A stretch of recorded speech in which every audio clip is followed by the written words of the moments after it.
Olá, está no ar mais um Vida em Condomínio. Você, corretor de imóveis, síndico, advogado ou morador do condomínio, esse é o seu canal para você tirar todas as suas dúvidas e entender um pouco mais sobre o mundo dos condomínios. Hoje daremos continuidade ao programa de sindicância profissional. Esse síndico profissional, desde o advento do novo Código de Processo Civil de 2002, que passou a viger em janeiro de 2003, nós temos o artigo 1347 do Código Civil que diz: o síndico poderá ser condômino ou não condômino. Então, até então, antes do advento do novo Código, as convenções poderiam determinar que o síndico deveria ser algum condômino, ou temos até algumas convenções que têm o preciosismo de dizer que esse síndico tem que ser não só condômino, como morador. Não vamos discutir a validade disso agora.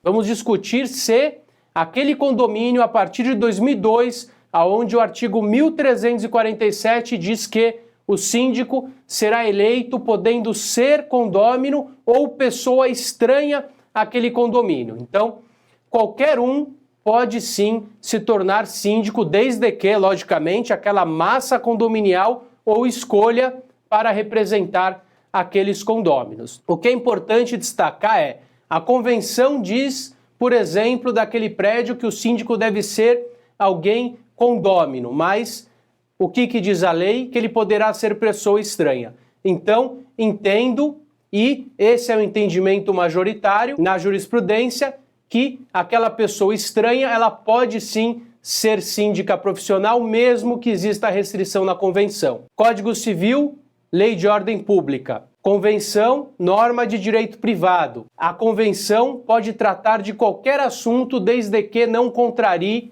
a norma do Código Civil, a norma que impera na vida condominial. Então, quando ela contrariar a norma, o que ocorre? O Código Civil prevalece sobre a convenção e aquela cláusula na convenção é nula. Mas a questão que tem assolado muito aí afora é: eu sou um morador e não estou satisfeito com os candidatos, então eu convido um amigo meu, síndico profissional, e ele vai ali se candidatar. Lembrando que a lei, de forma muito clara, diz que a Assembleia de Condomínios é para condôminos, então o estranho não poderia estar ali lhe acompanhando.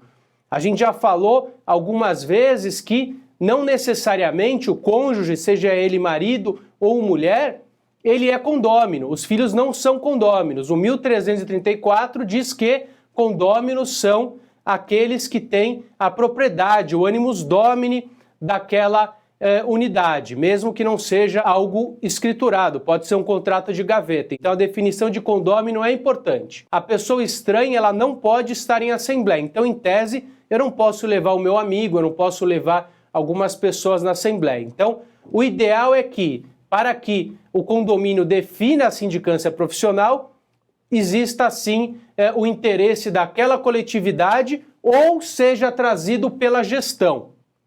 Esse seria o caminho correto. O síndico que chega, enfrenta uma assembleia sem ser convidado pela gestão, pode sim ser alguém que dificilmente essa pessoa vai conseguir ganhar uma eleição, porque ela é um corpo estranho e que está infringindo os interesses daquela coletividade, daquela gestão.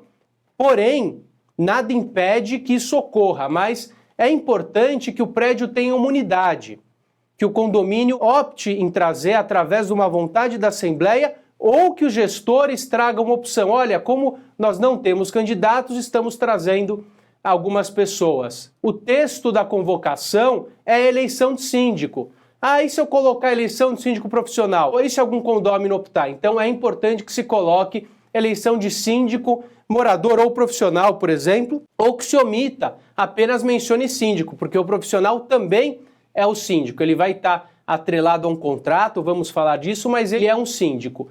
O condômino, acaso ele traga uma pessoa, é importante que exista aprovação de uma assembleia para que essa pessoa se apresente, mas o importante é que isso seja feito sempre de comum acordo para evitar qualquer tipo de constrangimento. Por que o mercado tem optado por um síndico profissional? A primeira situação, porque ele é não morador. Ele, em tese, é alguém imparcial. Ele não está morando. Se ele está morando no terceiro andar e o vizinho do quarto andar está fazendo barulho, ele já não é mais imparcial.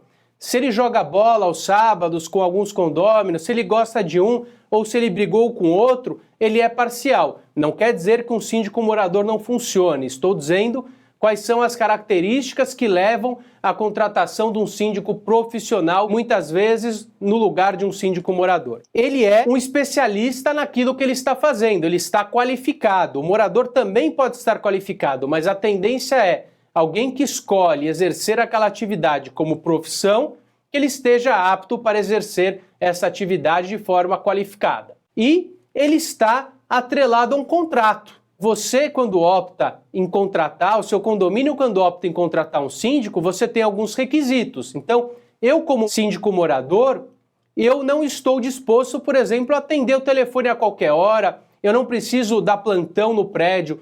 Porém, quando a gente busca um síndico profissional, exige-se que ele cumpra alguns requisitos. E, dentre os requisitos, é horário de atendimento, forma de atendimento, disponibilidade dentro do condomínio, direitos e deveres. Esse síndico profissional, ele tem que ser eleito por assembleia. O 1347 diz que esse síndico tem que ser eleito. Ele não é designado. Nada impede que o conselho entreviste alguns síndicos, escolha alguns síndicos, mas submeta à aprovação da assembleia. Mas esse síndico, por algum motivo, não está dando certo. Então discute-se se aquele conselho pode encerrar o contrato e esse síndico não ser mais síndico. Então vamos lá. É importante que a ata de eleição delegue poderes para que esse conselho firme um contrato com o síndico. E é importante que esse contrato ocorra de forma prévia à eleição dos síndicos, que os candidatos já se submetam à apreciação do contrato, porque depois que ele for eleito, caso ele não assine, ele não vai deixar de ser síndico se ele não assinar e a gente vê algumas confusões. Então é importante que esse contrato seja assim levado previamente para ele, para que ele concorde com a minuta, mesmo antes da eleição. Então é importante também que na eleição do síndico exista a delegação de poderes para que o conselho assine esse contrato, porque a partir do momento que o síndico foi eleito, ele é um representante legal. Como é que ele vai assinar o contrato com ele mesmo? Então você delega poderes para o conselho. Daí, o contrato, as pessoas perguntam, esse contrato pode ser encerrado? Sim, esse contrato pode ser encerrado. Mas olha que situação interessante.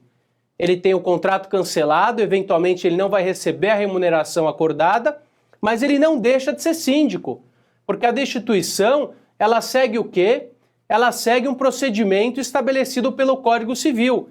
Esse síndico eleito em assembleia, eu preciso ou que vença o mandato dele para que renove-se essa eleição, ou que uma assembleia, 1/4 dos condôminos, de forma motivada, chame uma assembleia e destitui esse síndico, caso ele não renuncie de forma espontânea. Então, o síndico, quando é profissional, está fazendo algo de forma remunerada, o ideal é que ele não se prevaleça do que está na legislação, que ele tenha o bom senso de que, quando não existir mais a intenção de continuar, ele peça renúncia e abra, sim, espaço para que o condomínio toque a vida como entender. Certo ou errado, a escolha é do condomínio. Então, esse síndico, caso ele ofereça resistência, o que vai acontecer? Ele vai buscar um outro prédio e não esqueça que, como nós falamos nos programas anteriores, a experiência é fundamental. Então, fatalmente, o novo contratante vai tirar referências e, caso você tenha sido destituído, isso vai pegar mal. Esse contrato cancelado não destitui o síndico. Alguns contratos inserem que o conselho poderá também encerrar o mandato do síndico. Isso não é real. Alguns contratos trazem que o conselho poderá chamar uma assembleia. Isso sim é discutível porque, caso o conselho não chame a assembleia para a destituição, o condomínio precisaria de 1/4 dos votos dos condôminos. Então, em assembleia, previamente, é importante que os poderes sejam delegados para que o conselho assine o contrato e que chame uma assembleia especial, caso não entenda por bem a continuidade desse síndico e submeta-se à avaliação de uma assembleia para a destituição ou não desse síndico profissional. Vamos falar agora com o síndico profissional Jean. Vamos ver o que ele tem a nos dizer para eleição, como se apresentar e como ele foi eleito em alguns prédios como síndico profissional. Como o síndico conquista a experiência para se tornar um profissional? Se ele já for síndico, ele já vai ter alguma experiência. Ele só vai precisar aprimorar o seu conhecimento na área de sindicância. Hoje em dia, qualquer pessoa pode ser síndico. O Código Civil diz que o síndico pode ser condômino ou não. Então, isso abriu portas para que outras pessoas ingressassem no ramo de síndico profissional.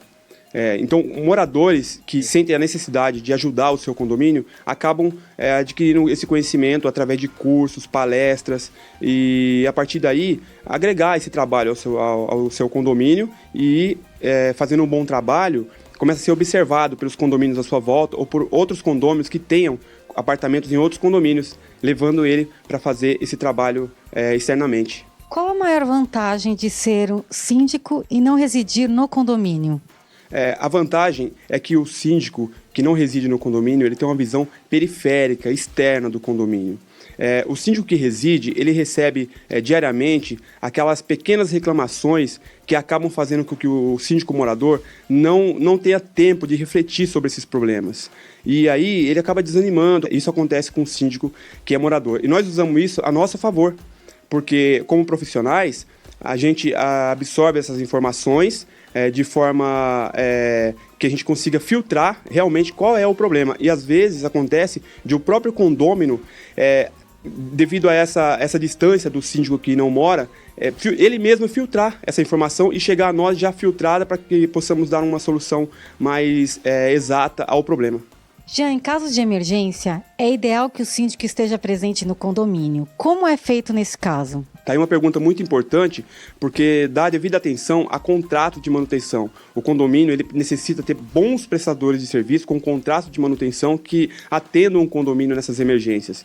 E além do mais, tem o subsíndico, o conselho e até os próprios moradores que têm o contato do síndico que fica disponível ao condomínio 24 horas, via eletrônica e via presencial. A partir do momento que o síndico profissional é informado dessa emergência, ele imediatamente toma suas providências, né, se não foram tomadas ainda pelo condomínio, e vai até o local, se desloca para acompanhar a solução do problema. Ao chegar em um condomínio, quais os primeiros passos para começar o trabalho? O primeiro passo é fazer um diagnóstico do condomínio, porque aí o síndico adquire o conhecimento daquele condomínio particularmente. Então ele vai fazer um diagnóstico operacional, de equipamentos e da parte de gestão financeira do condomínio. A partir daí monta-se um planejamento e, em reunião com o conselho do condomínio, decide-se quais são as prioridades e aí começa a fazer o trabalho. Então, Jean, qual a maior dificuldade que um síndico profissional enfrenta no dia a dia? O síndico profissional, ele precisa ter conhecimento técnico e de gestão de pessoas. Essa é uma das maiores dificuldades, gerir pessoas. No dia a dia do condomínio, a gente usa isso a nosso favor, porque a gente aproveita as reclamações, as sugestões para ver os pontos negativos do condomínio e começar a trabalhar em cima disso. O síndico profissional, geralmente, quando ele é contatado para fazer uma entrevista e entrar num condomínio, é devido a uma gestão que não foi satisfatória anteriormente. A partir daí, ele também cria uma oposição involuntariamente do antigo síndico, do antigo conselho, mas isso vai mudando à medida que o tempo vai passando, porque eles começam a observar o bom trabalho que está sendo feito. E a partir daí, nós conseguimos a empatia de todos e damos andamento ao nosso trabalho no condomínio. Espero que tenha aproveitado esse programa, agradeço a sua audiência e até semana que vem.